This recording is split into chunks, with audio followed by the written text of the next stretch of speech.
Hello everyone, good morning. स्वागत है आपका हमारे एक और नए ब्लॉग में उत्तराखंड के खूबसूरत से गांव मेरे गांव रांसी गांव से।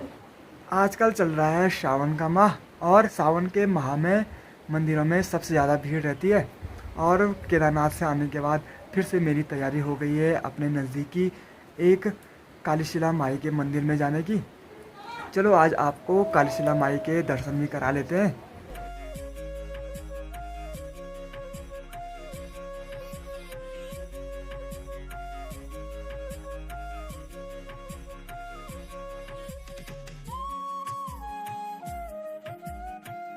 अभी घर से जो भी पूजा का सामान था ना, वो सारा सामान रख दिया है। और अब यहाँ से लगभग 4 या 5 किलोमीटर हमने गाड़ी में जाना है, फिर वहाँ से हमारी पैदल यात्रा।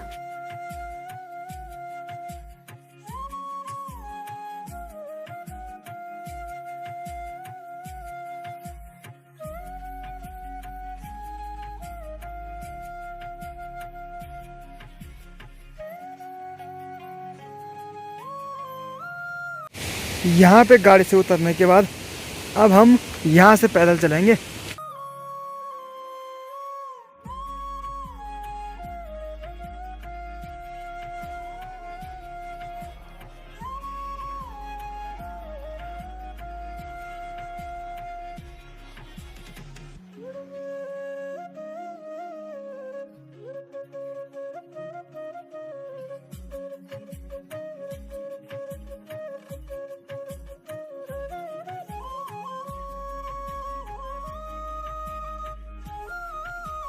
अभी अरसंडी गांव को हमने क्रॉस कर दिया है और अभी मैं एक ऐसी जगह पे हूँ ना, जहाँ से मैं आपको बाबा तुंगनाथ के दर्शन करा सकता हूँ।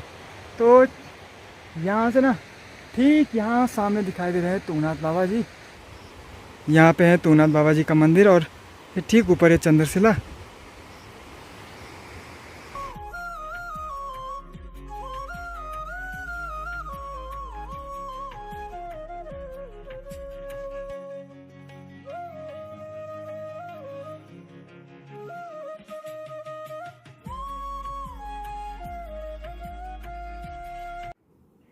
और ठीक नीचे जो ये मार्केट दिखाई दे रहा है ना, ये वाला मार्केट है रावनेक। यहाँ से भी आने के लिए है, लेकिन ये सबसे ज़्यादा टफ है, यहाँ ज़्यादा चढ़ाई है। यहाँ आने के लिए ना वैसे तो हमारे गांव से भी रास्ता था, लेकिन वो सबसे पहले तो ऊपर चढ़ाई था और फिर उसके बाद जो जंगल वाला रास्ता था ना, वहाँ सबसे जोंक जो आजकल बरसात में सबसे ज़्यादा पाए जाते हैं ना, उनका ज़्यादा डर था, इसलिए हमने वो वाला रास्ता नहीं चुना और हम गांव से 1-1.5 किलोमीटर आगे अरसिंडी से होके आए। यहाँ आने के लिए हर रास्ते पे चढ़ाई है, लेकिन इस वाले रास्ते से ना थोड़ी चढ़ाई कम है। और अभी देखिए जंगलों के बीच का रास्ता, और ना सबसे ज़्यादा जोंक भी ऐसी जगह पाए जाते हैं। चलो फाइनली कालीशिला पहुँच गए हैं और अब चलते हैं दर्शन करने के लिए।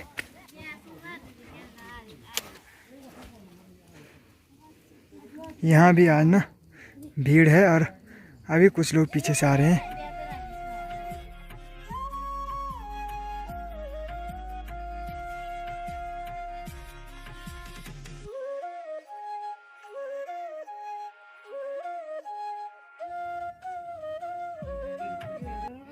अभी ना यहाँ जो पुजारी जी हैं आजकल, उनसे यहाँ से ये लूट जल चढ़ाने के लिए। अभी ना सबसे पहले पूजा यहाँ कालीशिला माई की होती है। सबसे पहले यहाँ शिला पे चलेंगे और यहाँ है कालीशिला मंदिर और इसी शिला पे ना माँ काली विराजमान है।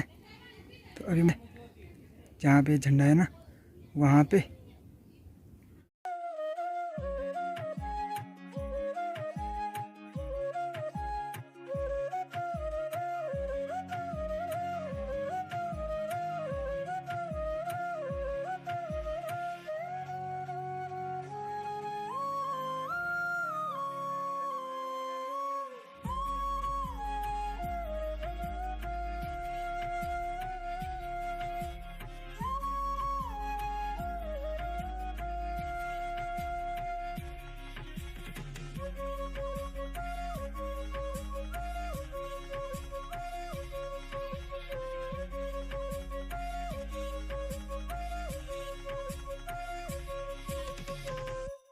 अभी यहाँ पे अच्छे से पूजा हो गई है और अब इस जगह के बारे में मैं यहाँ पे जो मेरे साथ गुरुजी है ना, तो उनसे पूछता हूँ कि इस जगह का महत्व क्या है और यहाँ पे काली माँ का कौन सा स्वरूप है। ओम जयंती मंगला काली भद्रकाली कपालिनी दुर्गा क्षमा शिवा धात्री स्वाहा स्वधाय नमस्तुते। माँ काली की इस दिव्य शिला पे आप सभी का स्वागत। यहाँ पे भगवती माँ का 8वें वर्ष में जो मैंने कहा है 8वें वर्ष की कन्या 8 वर्ष की कन्या का विग्रह के रूप में ये शिला पिंडी के रूप में ये मुख्य शिला है। यहाँ पे महालक्ष्मी और महालक्ष्मी का यहाँ पे स्वरूप है ये वाला स्वरूप और महासरस्वती का स्वरूप ये वाला है। ये पूरी जो दिव्य शिला है इस पे 64 योगिनियों के यंत्र हैं ऊपर, आप बाद में दिखाएगा। 64 योगी, 27 नक्षत्र, 108 सिद्धपीठ हैं, 51 शक्तिपीठ और 52 सिद्धपीठों की शिला है और 27 नक्षत्र और 64 योगिनी। कहते हैं कि इस सारी शिलाओं पे इनके क्या हैं यंत्र हैं, इस सारी शिला पे ये यंत्र बने हुए हैं। तो मुख्य रूप से माँ का ये विग्रह है यहाँ पे पिंडी के रूप में काली का। और इसमें यहाँ पे भगवती ने 8वें वर्ष में यहाँ पर आई थी, एक स्थान है ये बगल पे, तो वहाँ से भगवती 7 वर्ष तक वहीं पर और 8वें वर्ष में इस शिला पे आ करके यहाँ पर अपना श्रृंगार कर रही थी। सामने मनसुना दिखाई दे रहा है उनके, तो वहाँ पे मधु और कैटम नाम था और उन्होंने अपनी पूरी प्रजा को क्या कर दिया था, बहुत तंग कर दिया था। तो एक दिन बैठी हुई कर रही थी ऊपर शिला पे बैठ कर यहाँ पे, तो उन्होंने देखा सामने बहुत सारा हाहाकार मचा हुआ है। तो उस हाहाकार को सुन करके माता ने देखा तो वहाँ पे बहुत सारा अत्याचार कर रहे थे वो दोनों दैत्य। दोनों दैत्यों को माँ का शरीर उन अत्याचार को देख करके एकदम से गुस्से से पहले तो लाल हुआ, फिर उनका शरीर काला पड़ना बैठ गया, काला हुआ।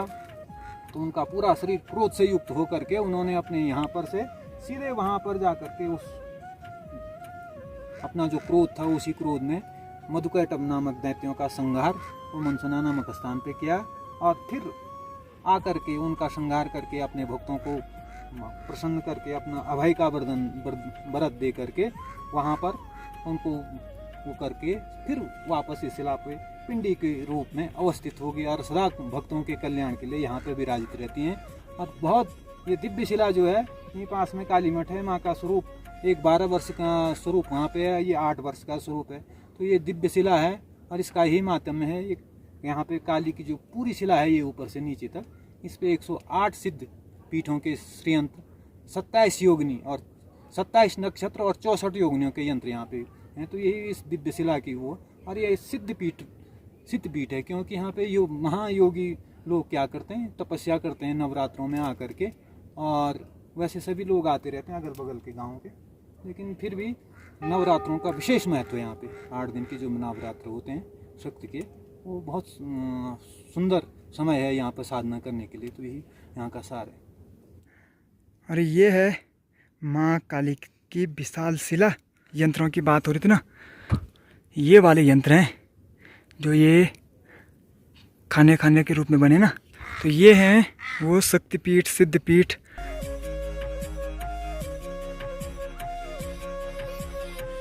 अभी दोनों जगह अच्छे से पूजा हो गई है और अब हमारी तैयारी हो गई है घर जाने की। चलो भाई अब यहाँ से भी चलते हैं। यहीं पे थोड़ा कोई जान पहचान वाले थे ना, तो उनके यहाँ पे खाना खुना खा दिया और अब यहाँ से हम उसी पुराने वाले रास्ते से चलेंगे जहाँ से हम आए थे। उससे पहले थोड़ा यहाँ पे एक बाबा जी रहते हैं तो उनके यहाँ जा रहे हैं थोड़ा, और क्योंकि हमारी गाड़ी ऊपर की रास्ता है जहाँ से हम आए थे तो हम उसी रास्ते से जाएंगे। देवी प्रपन्ना तिहरे प्रसीद मातु जगतु खिलस्य प्रसीद विश्वेश्वरी पाय विश्वं तुमीश्वरी देवी चराचरस्य। हिमालय हमेशा से ही महान योगियों की तपस्थली रही है और वर्तमान में भी बहुत सारे योगी हिमालय में तपस्यारत हैं। आज हम एक ऐसे योगी से मिलने आए हैं और उनसे आपको रूबरू करवाएंगे जो वर्तमान में अभी हिमालय में तपस्यारत हैं कई सालों से, और विभिन्न जगह विचरण करके अभी वर्तमान में मरणामाई जैसे विकट स्थान पे तपस्या करके वापस आए हैं। और आज आपको मिलवाते हैं महाराज मुक्तेश्वर गिरी से। जय माता की, जय मन्ना माई की। महाराज आप हिमालय में कितने सालों से रह रहे हैं? जैसे मैं 14 साल की अवस्था थी, मैं दिल्ली में पढ़ाई लिखाई कर रखी है इंग्लिश मीडियम में जी। तो बाकी ये रहा 14 साल से इन हिमालयों में विचरण कर रहा हूँ। सर्वप्रथम मैं यहाँ रहा भविष्य बद्री आप लोगों ने सुना होगा। द्रोणागिरी पर्वत तक गया हूँ मैं 14 साल की अवस्था के समय में। स्वर्ग रोहिणी में कई समय बिताए हैं मैंने। और वर्तमान में मैं काली शिला के नीचे ये चौकी नाम की जगह है, यहाँ पे मैं रहता हूँ। और अभी ये सावन के महीने से पहले मैं मननी गया था। वहाँ कुछ समय समाज ने बोला, दुनिया बोलती है कि वहाँ पे ऐसी ऐसी चीज़ें होती है, यानी बहुत ही वो अनुभव प्राप्त किया मैंने। साक्षात 1 महीना मैंने वहाँ रहा, एकांतवास किया, तो बहुत यक्ष, गंधर्व, किन्नर, इनका साक्षात अनुभव हुआ। साक्षात माँ ने दर्शन दिए, जो मेरे को अनुभव हुआ, मतलब ऐसी कन्याओं के रूप में माता आई।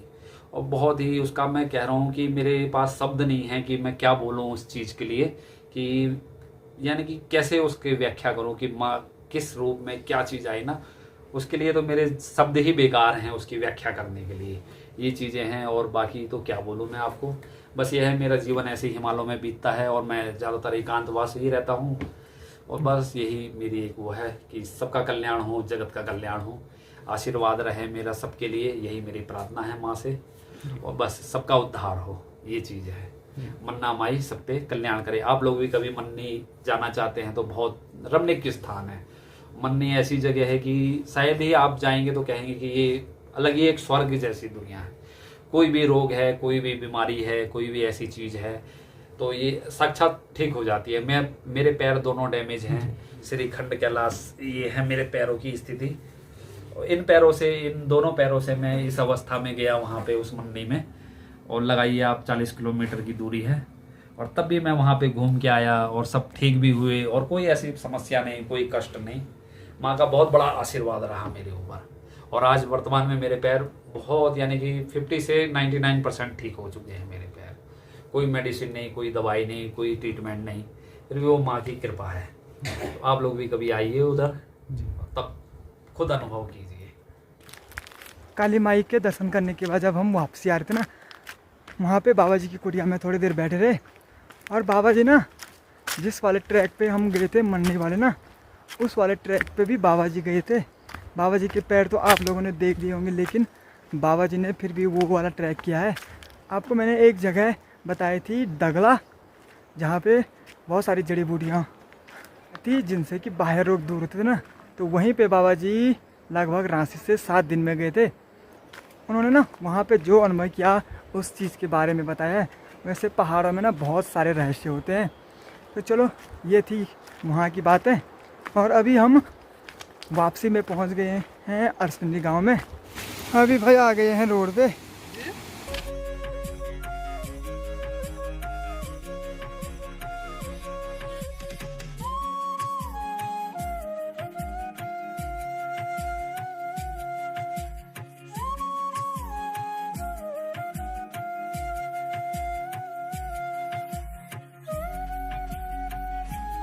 चलो, अब पहुंच गए हैं घर पे। और अब अभी टाइम बहुत है तो चलता हूँ एक बार वॉलीबॉल खेलने के लिए। और इस वाली वीडियो को भी यहीं पे एंड करते हैं। आई होप आपको वीडियो पसंद आई होगी। वीडियो पसंद आए तो वीडियो को लाइक करें, शेयर करें। यदि आपने अब तक चैनल को सब्सक्राइब नहीं किया है तो चैनल को ज़रूर सब्सक्राइब